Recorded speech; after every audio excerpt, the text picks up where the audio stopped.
Before we were here, the world was different. Tonight, we walk quietly through Middle Eocene Mongolia. If this finds you tonight, subscribe and tap the bell. Each night, a new ancient world will find you again. Close your eyes, breathe slowly, and let the ancient world carry you to sleep. 1923, Inner Mongolia. The Gobi Desert is wide and quiet, a place of dust and wind and bandits. A small caravan winds across the Badlands. The men ride camels and dusty horses. They carry water, picks, and small brushes. Their leader is named Roy Chapman Andrews. He works for the Museum of Natural History. His team is called the Central Asiatic Expedition. They are looking for the origins of mammals. They are looking for the bones of giants. That summer, they camp at a place called Erdin Mana. Low hills, eroded gullies, soft sandstone. A collector named Kan Chuan Pao kneels in the dust. He brushes sand from a curve of pale fossil. Bit by bit, a great skull emerges. Longer than a man's forearm. 83 centimeters from snout to brain. Wider than a wolf, deeper than a bear. Heavy teeth still lock into the jaw sockets. They pack the skull in plaster and burlap. They carry it across deserts back to New York.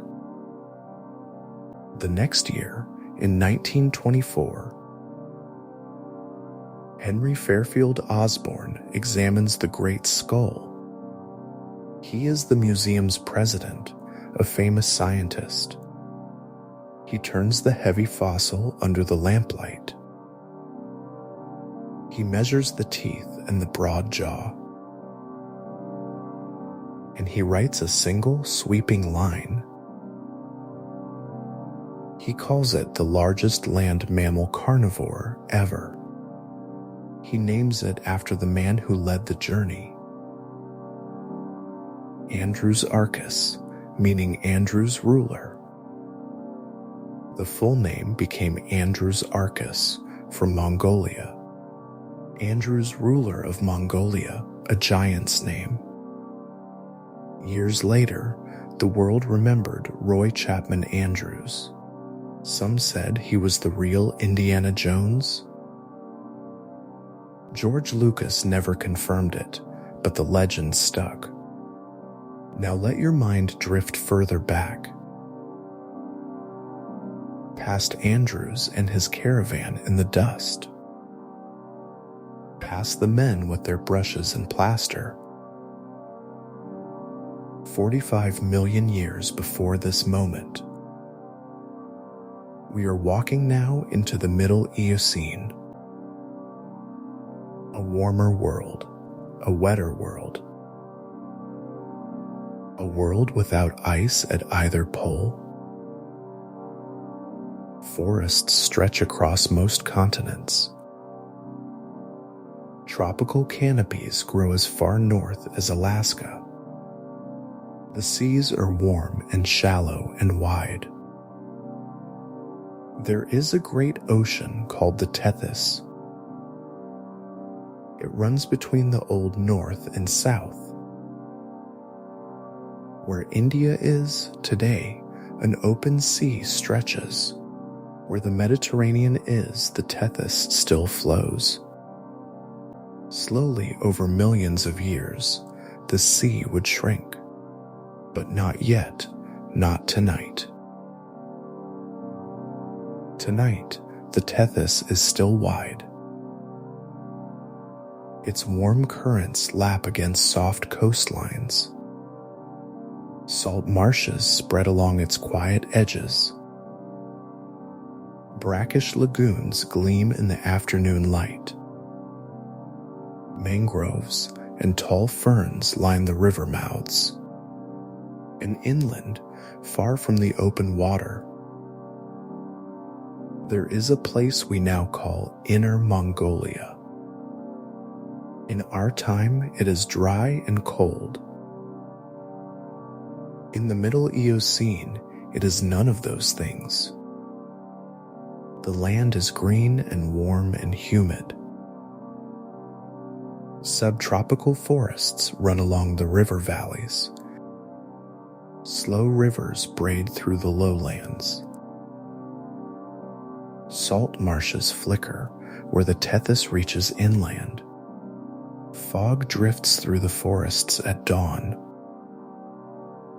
Cicadas sing in the heavy summer air. The Shoreline basin holds this gentle landscape. Soft sandstones gather along its braided channels. These sediments harden into the Erdene Manha rocks. One day, men will find a skull in those rocks. But tonight, the skull belongs to a living animal. Walk slowly with us along a green river. The sun is low and amber through the haze. Insects rise in slow clouds above the water. On the far bank, a giant wades in. The size of a modern rhino, perhaps larger. Its name was Embolotherrium, an Eocene giant. A tall, bony ram crowns the front of its skull. Flat, square, strange. Not a horn of keratin like a rhino. A solid bony plate that grew from the bone itself. It drinks slowly and watches the trees. Further inland, in the shade of the ferns, a long-bodied carnivore moves through the leaves. Its name was Hyanodon, sharp and lean. A wolf-like hunter from an older mammal order. Not a true wolf, not a true hyena. Just a hungry shape walking quietly through the green. Along the river, ancient crocodilians sun themselves. They look much like the crocodiles you know. Smaller, perhaps, less armored, just as patient.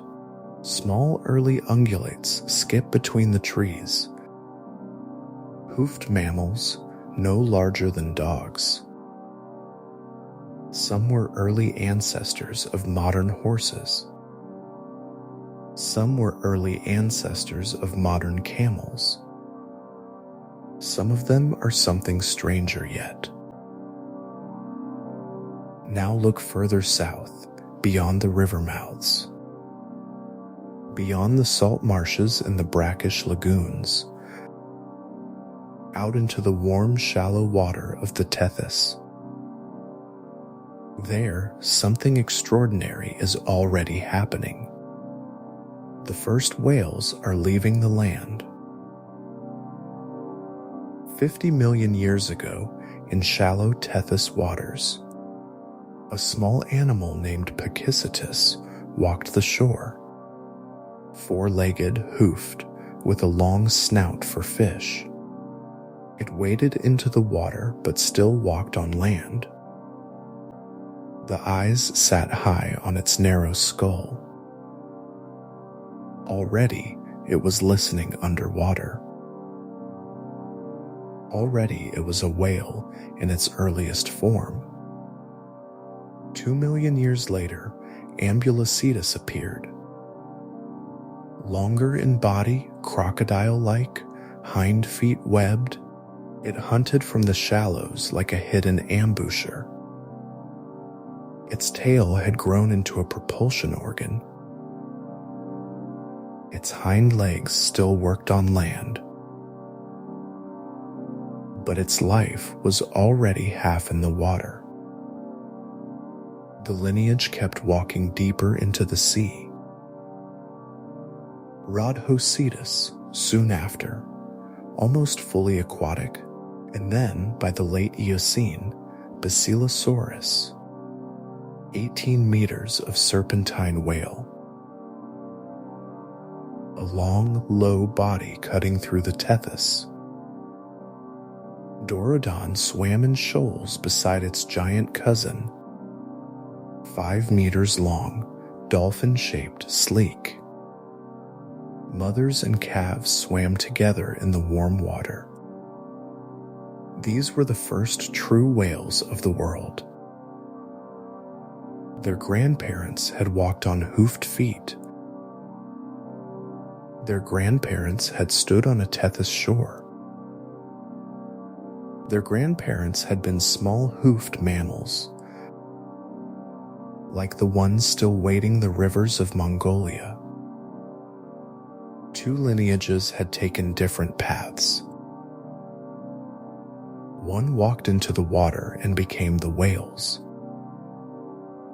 The other stayed on land and walked the forests. Both lineages came from the same root. Both lineages were once hoofed land animals. One simply chose the sea. The other chose the shore. And along that shore, between the forest and the sea, something else was walking quietly through the dust. Something bigger than the hyenodonts. Something heavier than the small early ungulates. Something with a head too large for its body. Something with teeth built to crush. Something with hooves where claws should be. Andrewsarchus walked the Tethys shore. A hoofed giant on the edge of the warm sea. In our minds, he is enormous. Roughly 3.5 meters from nose to tail. Around 1.5 meters at the shoulder. A weight near 900 kilograms. Heavier than the largest brown bears. But his head is the strange part. A skull nearly 1 meter long. Larger in proportion than a bear's. A bobble-headed giant, oversized at the face. Hooves where any wolf would have claws. A coat we can only imagine, mottled and warm. He walks slowly along the river edge. He stops at the brackish water and drinks. Then he turns toward the distant Tethys shore. And so we follow him through the warm haze, toward the sea where his cousins are swimming. For 100 years, we thought we knew him. Osborne, back in 1924, was certain.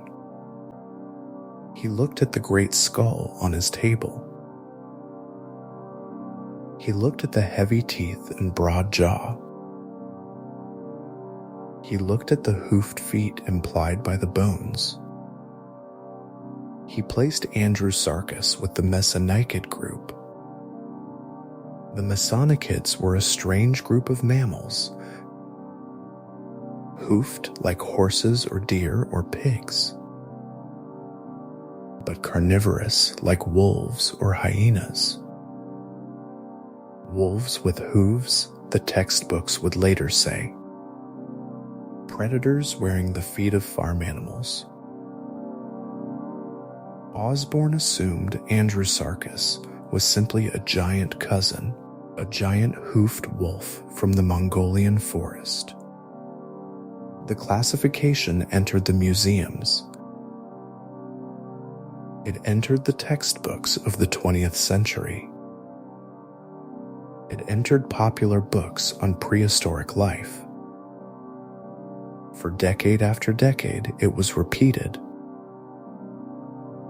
The largest meat-eating land mammal, a hoofed wolf. But science is patient, and science keeps looking. And gradually, the picture began to change. In the late 20th century, methods improved. Cladistic analysis arrived in paleontology. Researchers began counting tiny anatomical features. They began tracing patterns across many bones. They began comparing fossils to living animals. The messanichids themselves came under new scrutiny. Their place on the mammal family tree shifted. And the skull of Andrewsarchus came under fresh eyes. In 2009, a team led by Michelle Spaulding published a new analysis of these enigmatic mammals. They compared dozens of fossils across the lineage. They looked at the tiny details of the teeth, the cusps, the wear, the jaw hinge itself, the ear bones, the brain case, the ankle joints, and they found something quietly remarkable. Andrewsarchus did not group with the messanichid clade. He grouped with a different family of mammals. A family with hippos and pigs and whales. A family called the artiodactyls. The even-toed hoofed mammals of the world. And within that family, a smaller branch. One that paleontologists call Setencodonta, a clade that holds hippos and the whales together. And beside them, the hell pigs of the Oligocene, the entelodonts, the giant boar-like omnivores. In 2023, the Smithsonian agreed. Their feature article refined the placement further. Andrewsarchus sat near the entelodont group, near the cousins of the early whales themselves. He was not a hoofed wolf. He was not a messanichid at all. He was a great uncle to hippos and whales, a great uncle to the hell pigs of later epochs. His closest living relatives walk African rivers or sing across the deep oceans of our world. Take a breath and let that settle. His closest cousins today are the hippos. His closest cousins today are the humpback whales. His closest cousins today are the gentle barn pigs. All of them together in one quiet family. And now think where Andrewsarchus actually lived. Middle Eocene Mongolia, the Tethys shore, the same world where the first whales were swimming. He did not just share a family tree with them. He shared an era and a geography with them. Picicetus had been wading shallow Tethys waters. Ambulocetus had been hunting from Tethys lagoons. Rhodocetus had been swimming the Tethys coast. Basilosaurus would soon glide along the same sea. All of them were his family cousins. Some of them swam within walking distance of his shore. Now think about his teeth. His molars were broad and low-crowned. They were rounded, rough with wrinkled enamel. They are what paleontologists call bunodont. A bunodont tooth is not built to slice flesh. A bunodont tooth is built to crush bone or shell or hard nuts and seeds. Modern hyenas have bunodont crushing molars. Modern pigs and bears have them too. They are the teeth of opportunists and scavengers. His canines were heavy and recurved. His incisors at the front were thick and strong. His jaw was deep and broadly hinged, built for vertical clamping force, built for the slow crushing of hard things, not built for the fast snap of a wolf. And the wear on his teeth tells a story. The molars are flattened from heavy use. The enamel is chipped from long service. Something hard was passing through that mouth. Day after day, year after year, something hard was being broken open. And now we hold all the pieces in our hands. A great hoofed beast on a Tethys shore. A great hoofed beast in the era of first whales. A great hoofed beast in their family branch.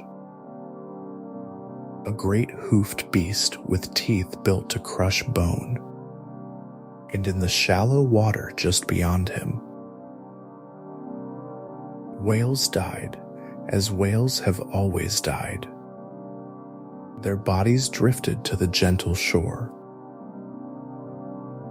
They stranded on the sand at low tide. The Tethys currents carried them in slowly. There they lay, vast and still in the sun. A picture begins to form in the modern mind.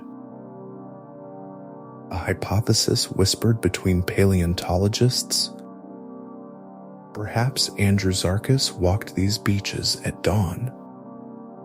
Perhaps he found his cousins lying on the sand. Perhaps he opened his great wrinkled mouth.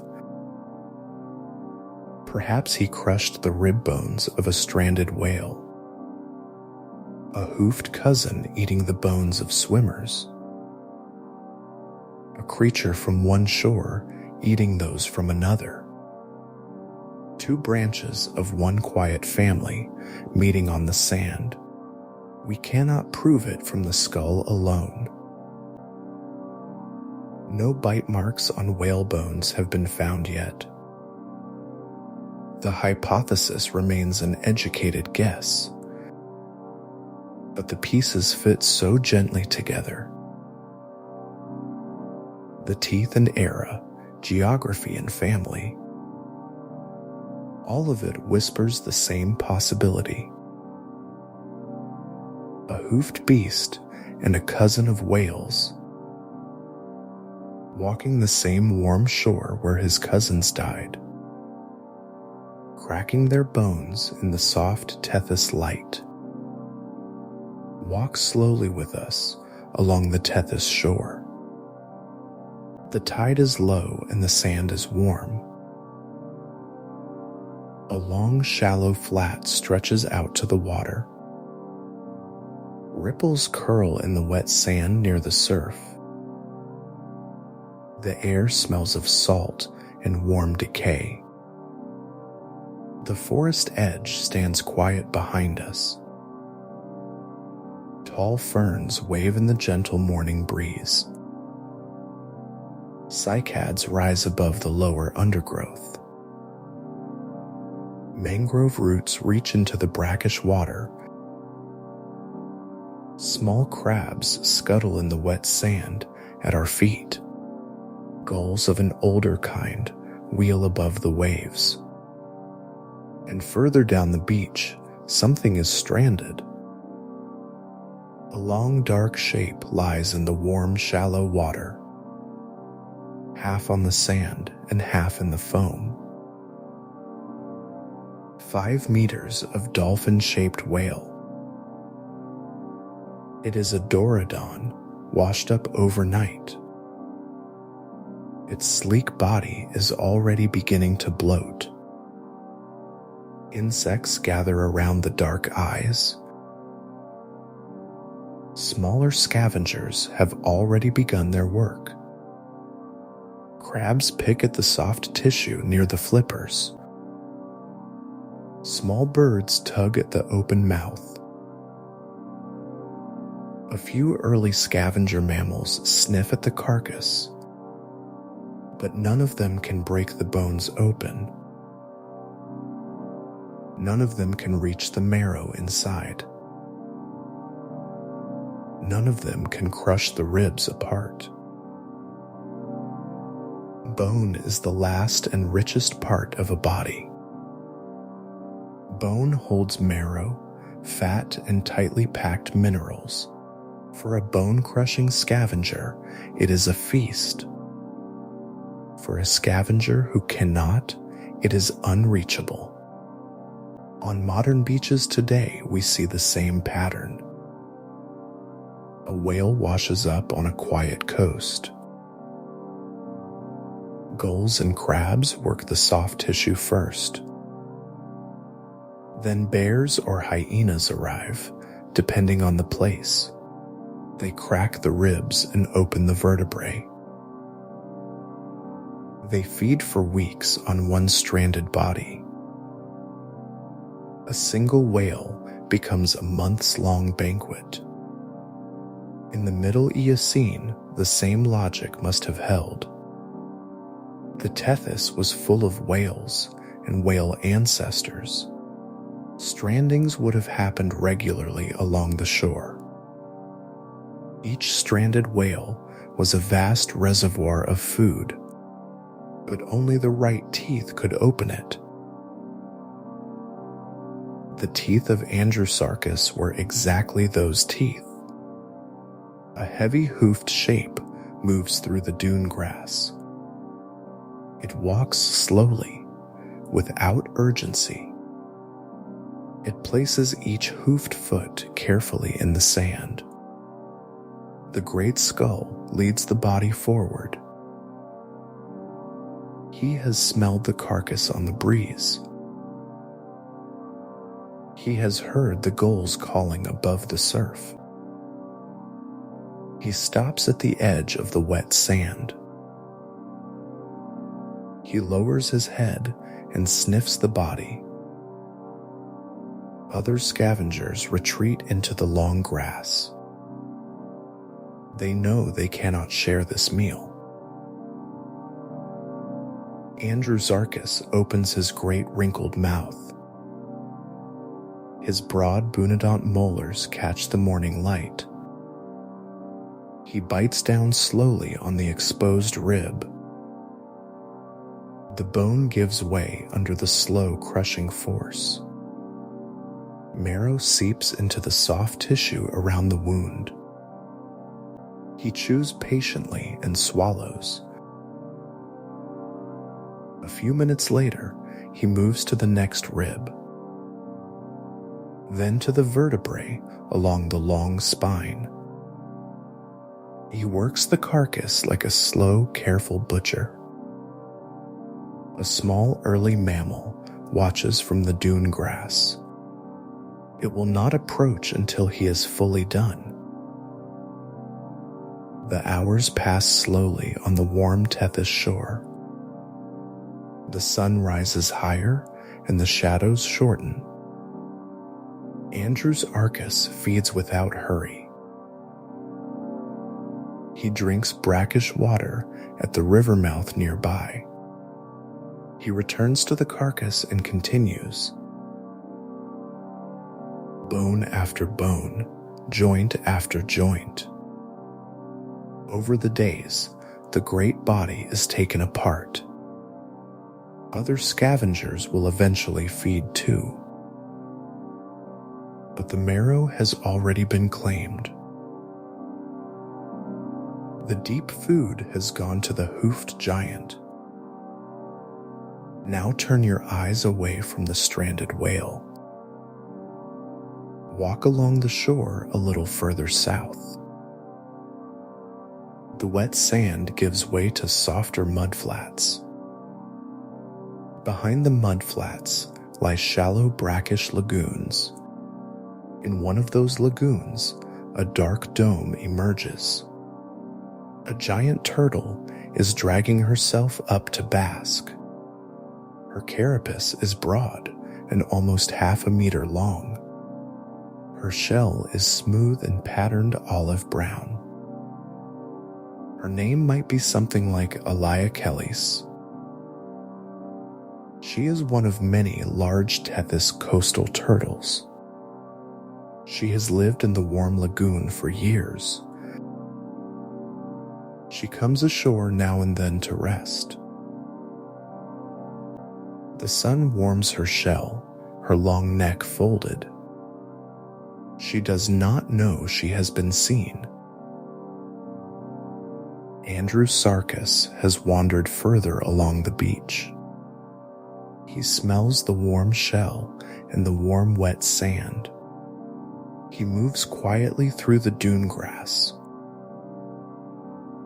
The turtle senses something and pulls in her neck, but she cannot move quickly on dry land. He bends down and grips the rim of her shell. His broad teeth begin their slow crushing work. The shell cracks under sustained pressure. Pieces of carapace break away in clean curved shards. He works the opening like a careful eater. He pulls soft tissue from inside the broken shell. Beside the dead whale and the broken shell, a picture of his diet begins to emerge. Bone from the sea when the tide brought it. Shell from the lagoon when the basking turtle slept. Fruit from the forest when the season turned. Carrion of every kind when the rivers ran dry. Plants and fish, insects and small mammals. A generalist, opportunist, a patient eater, not a true predator like a wolf or a hyena. Not a pure scavenger like a vulture. Something in the wide middle, something flexible. A giant hoofed omnivore on the warm Tethys shore. Some paleontologists wonder about other foods too. Lars Werdelin once raised a quiet possibility. Perhaps Andrewsarchus also fed on giants. The rhino-sized hoofed giants of Mongolia's forest. Adult brontotheres were enormous and well-armored. Their skulls carried tall bony plates for combat. Andrewsarchus could not easily kill an adult, but subadults perhaps, or sick animals perhaps, or simply carcasses where brontotheres had died. No bite marks have ever been confirmed on their bones, so the Werdelin idea remains gentle and tentative. But it adds one more dish to the long table. Imagine a long Tethys morning, all at once. A brontothere stands quietly in the shallows. A car-sized turtle emerges from the surf. Further down the beach, a stranded whale lies still. A flock of gulls wheels above the warm water. And somewhere in the dust haze near the forest edge, a hoofed shape watches all of it without hurry. The shore will feed him today. Now leave the Tethys shore for a moment. Walk with us back through deep time, past Andrewsarchus and his quiet morning beach, past the warm seas of the Middle Eocene, past the green forests of Inner Mongolia, forward to a quiet hall in New York City, the American Museum of Natural History. On a high shelf behind a long glass case, a great skull rests on a cushion of foam.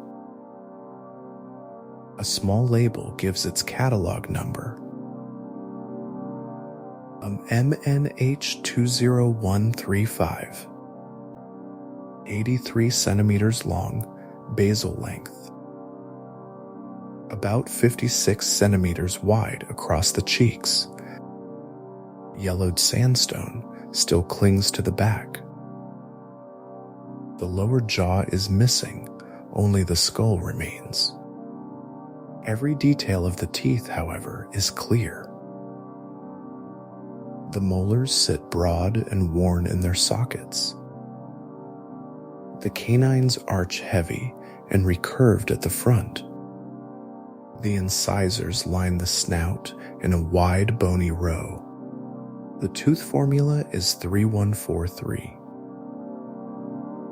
3 incisors and canines, then molars and premolars. A complete generalist set on each side of the jaw.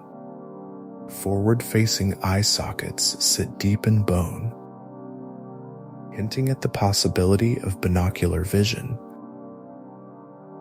A moderate sagittal crest runs along the top, a ridge where heavy jaw muscles once anchored. Every feature speaks of a powerful, crushing animal. This is in the most literal sense all we have. One skull and one specimen, a window to a species, one window into 100 years of imagination. Think about what the skull can tell us. It can tell us the size of the head. It can tell us the shape of the jaw. It can tell us the kinds of teeth. It can tell us about jaw muscles and bite force. It can tell us about eye position and brain. It can hint at relationships to other mammals. Now think about what the skull cannot tell us. The skull cannot tell us the length of his body. The skull cannot tell us the weight of his frame. The skull cannot tell us the length of his legs. The skull cannot tell us the shape of his feet. The skull cannot tell us anything about his tail. The skull cannot tell us the color of his coat. The skull cannot tell us how he hunted. The skull cannot tell us if he lived in groups. The skull cannot tell us how he raised his young. The skull cannot tell us what he ate directly. The skull cannot say if male and female differed. Almost everything we say about him is inference. Everything is built on the bones we wish were there. Now think back to 1924. Henry Fairfield Osborn sat with the same skull. He believed it belonged to a mesonechid. He believed Andrewsarchus was a giant hoofed wolf. He scaled the skull as a Messenichid would scale. He gave the animal a body 12 feet long, roughly 3 7/10 meters nose to tail. He gave it a mass over 1 metric ton. He gave it the title, largest land carnivore ever. The figure entered the museum displays. The figure entered the documentaries that followed. Over the decades, the popular figures grew larger. Some books quoted 18 feet from nose to tail. Some books quoted a full metric ton of weight. Some shows used these figures with great drama. Andrewsarchus became a kind of fossil celebrity, a mammal king of the Eocene, the biggest of all. But the foundation of these numbers was always thin. The body was always estimated from 1 skull. The shape of the body was always assumed. Once Spaulding and her team reclassified the skull. Once Andrewsarchus joined his new clade, the proportions had to be rethought carefully. Entelodonts and early whales share one strange feature, a very large head on a more compact body. Paleontologists sometimes call them bobble-headed. Their skulls are huge in proportion to their frames. If Andrewsarchus was built the same way, the body behind his skull was smaller than thought. Modern reconstructions revised the figures downward, roughly 3.5 meters long, roughly 700 to 1,000 kilos in mass.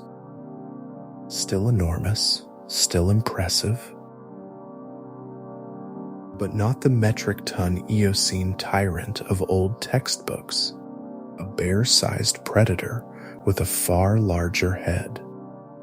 An oversized head on a heavy hippo-like trunk. That is the Andrewsarchus we now imagine. Smaller, heavier in the face, stranger in shape, and the title of largest of all became uncertain. Some entelodonts may have neared or exceeded him.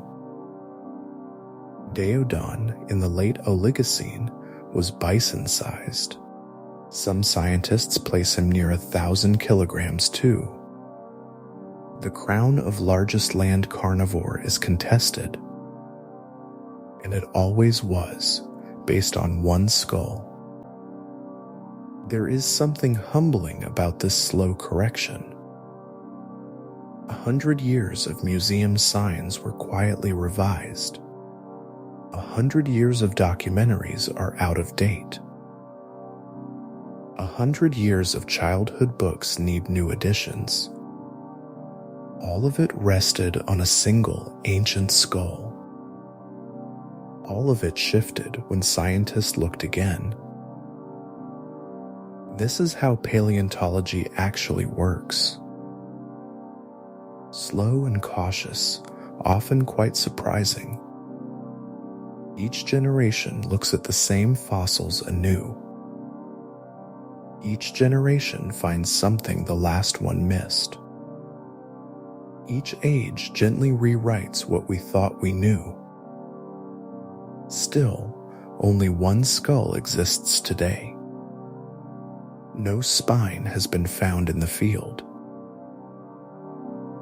No leg bones have been found in the field. No teeth from any other individual have been found. No second skull has been found in any formation. 1 animal and specimen, a window in the wall. More bones may rest in the Erden Manha rocks. More bones may lie in the Erlian Basin rocks. But for now, the species is known by one fossil. Everything else is a reasonable, careful guess. We have looked at this skull for 100 years. We have changed our minds about what owned it. We have changed our minds about how big he was. We have changed our minds about what he ate. We have changed our minds about who his cousins were. And still, in the deepest sense, we do not know. Now we return to the teeth themselves. They are the most honest part of the fossil. They do not need a body to speak. They tell us directly what the animal did. In 1990, a scientist named Jokel published a study in the journal Paleobiology. He studied the antecedents in patient detail. The hell pigs of the Oligocene and the Eocene. He looked at the way their teeth fit together. He looked at the patterns of wear on their molars. He looked at the geometry of their jaws. And he reached a clear, quiet conclusion. The entelodonts were omnivores, not pure carnivores. Their broad bunodont molars were built to crush bone and hard fruit, tough plants and shell, anything that needed compression rather than slicing. Their canines could grip, their molars could break. They were durophagous, bone eaters at need. They were also gentle browsers at other times. Their architecture was a generalist design. Andrewsarchus shares this dental architecture. His molars are broad, low-crowned, rounded and cusp. The enamel is wrinkled with thickened ridges. Wear surfaces are flattened from sustained use. His teeth fit the same functional category. Durophagous, bone-crushing, generalist omnivore. Compare them to the teeth of a modern hyena. Hyenas crush leg bones of dead antelope today. Their molars are bunodont and heavy and worn. Their bite force is among the strongest of mammals. They are not built for slicing flesh delicately. They are built to break what others have left. Compare them also to the teeth of a modern bear. Bears eat fish and berries, roots and bone. Their molars are broad and bunodont as well. They are perhaps the closest analog we have. Andrewsarchus may have lived a bear-like life, eating widely and crushing bone when offered. Compare them also to the teeth of a walrus. Walruses crush hard shells from deep cold mud. Their teeth too are heavy and broadly crushing.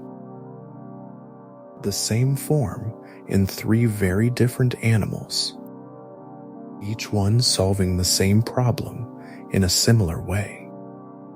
How to break hard food and reach inside. Now think of what Andrewsarchus did not have. He had no carnassial shearing teeth at all. A carnassial is the slicing blade of a carnivore. It is what lions and wolves use to cut flesh. It is what saber-tooths use to open warm wounds. Andrewsarchus simply did not have those. He could not slice meat the way a wolf does. He had to crush and tear and worry the food, a slow eater rather than a quick eater, a patient eater rather than a delicate one. The jaw joint allowed strong vertical clamping, less optimized for fast snapping at moving prey, more optimized for sustained crushing pressure. Modern hippos crush with similar jaw architecture. Their bite force can crack a small boat in half. Andrewsarchus, a close relative, may have shared it. Hippo class bite force is the working estimate. Strong enough to crack large mammalian bones. Strong enough to crack thick reptilian shells. Strong enough to break open the ribs of stranded whales. And here, the evidence is direct, not inferred. The molars of the famous Mongolian skull are heavily worn from sustained crushing pressure, not the small wear of a soft food diet, not the cleaner wear of a leaf eater either. The wear of an animal that crushed hard things often, that crushed them with care and steady force, that crushed them across many years of a long life. The teeth themselves are the testimony. The teeth themselves are the part that does not lie. Whatever Andrewsarchus ate, he was crushing it. Bone or shell or hard plants. Probably all of these across his long, quiet life. A bone-cracking omnivore on the warm Tethys shore. Now think of the dust that holds these teeth still. The dust of the Erdene Manha sandstone. The dust of a 100-year-old museum drawer. The dust of all the slow Eocene mornings he watched. His teeth carry memories of every meal taken. His teeth tell us he broke things open. Now walk forward with us through deep time. Leave the warm Middle Eocene shore behind. A few million years pass slowly in the dark. The world begins, very slowly, to cool. The polar regions begin to gather ice. The tropical canopies start to retreat south. The warm Tethys current begins its long retreat. Around 34 million years ago, a great climate shift arrives in the fossil record. Paleontologists call it the Grande Coupure, the great cut between two ages of mammals. Global temperatures fall by several degrees. Antarctic ice begins to spread across the southern pole. Forests give way to early grasslands in many regions. Many lineages of Eocene mammals quietly disappear. Many new lineages take their place across the world. Inner Mongolia begins to dry as Tethys retreats.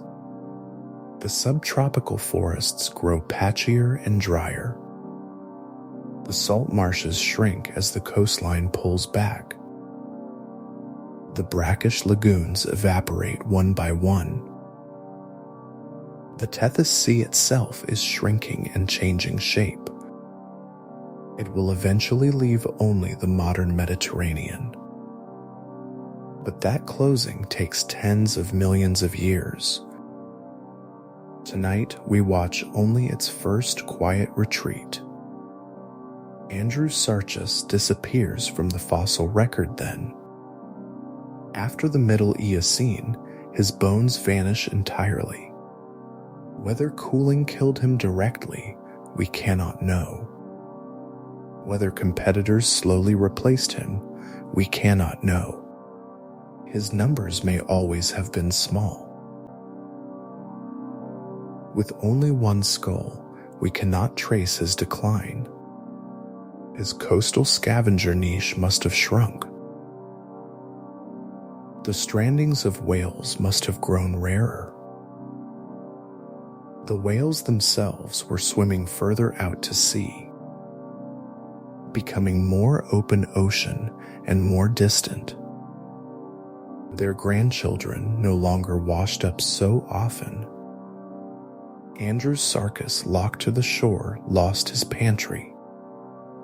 The turtles of the coast retreated with the Tethys.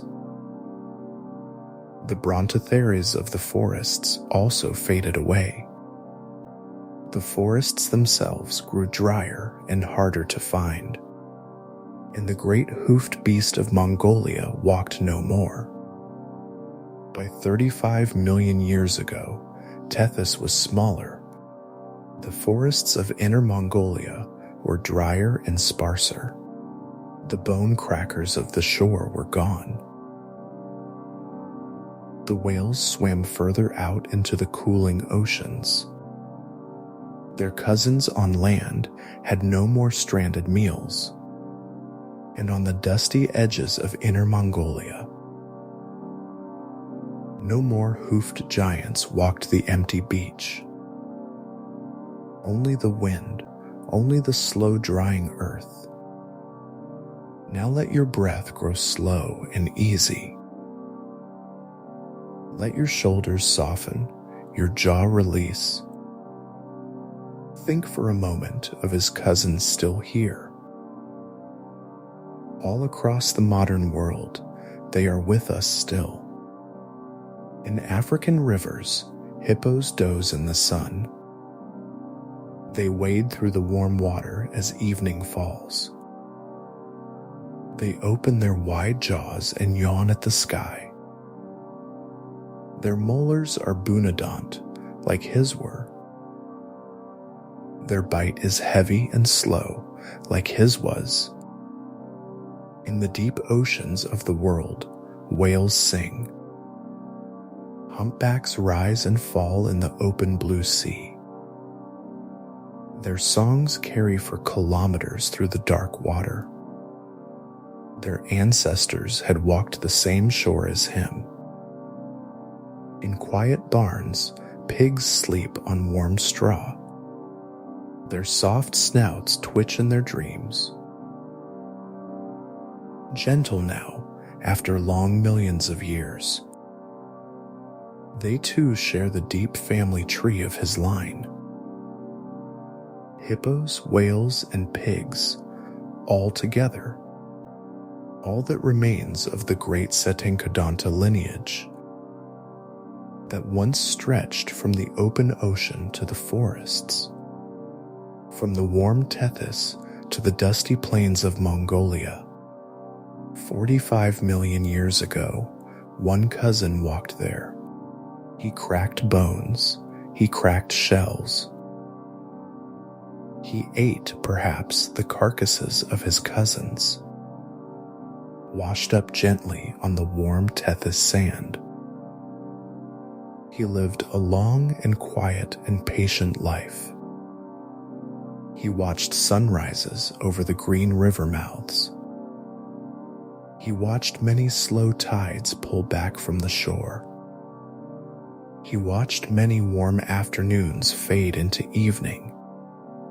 And then, like all his kind, he was gone. His bones lay quietly in the soft Mongolian sand for more than 40 million silent years,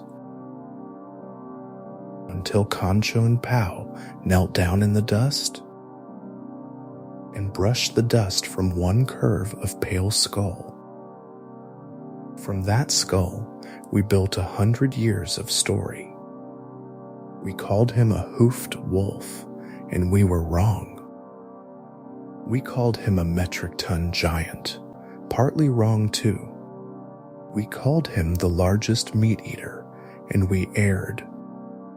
But we kept looking, and we kept changing our minds. and gently and slowly we let the bones lead us. From one skull came a window into a lost shore. From one skull came 100 years of imagination.